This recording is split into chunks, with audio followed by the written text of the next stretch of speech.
നോമ്പൊക്കെ തുറന്ന് ബീച്ച് ഭാഗത്തേക്ക് വരാണെങ്കിൽ ഒരു സ്പോട്ട് പരിചയപ്പെടുത്തി തരാം.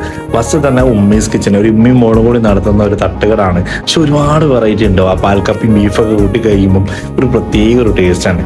അതിൻ്റെ തൊട്ടടുത്ത് തന്നെ ആയിട്ടുണ്ട് ഞണ്ട് ഫ്രൈയും അതേപോലെ തന്നെ ചെമ്മീൻ കബാബും വരുന്നുണ്ട്. രണ്ട് ഐറ്റം നല്ല ഒരു സ്പെഷ്യൽ, വലിയ പ്രൈസ് കാര്യങ്ങളൊന്നുമില്ല.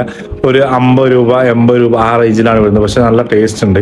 അതേപോലെ തന്നെ അത് കഴിഞ്ഞ് കുറച്ചും കൂടി മോമോ മാഫിയന്റെ തൊട്ടടുത്തായിട്ട് തന്നെ സീ ഫുഡ് ഐറ്റംസ് നോക്കുകയാണെങ്കിൽ ഒരുപാട് ഐറ്റംസ് വരുന്നുണ്ട്. അമൂർ വരുന്നുണ്ട്, മാന്ത് വരുന്നുണ്ട്, അതേപോലെ തന്നെ കടുക്ക, ചെമ്മീൻ, അതേപോലെ തന്നെ പോത്തുകാർ നോക്കുകയാണ് ആ ഒരു ഐറ്റം ഉണ്ട്. അവിടുന്ന് കുറച്ചും കൂടി പോയി കഴിഞ്ഞാൽ പായസമൊക്കെ എത്തുന്നതിന് തൊട്ട മുമ്പിന് ഒരു തട്ടുകടുണ്ട്. അവിടെ പോയി കഴിഞ്ഞാൽ ഇടിക്കിന്റെ മുകളിലുള്ള ചെമ്മീനുണ്ട്.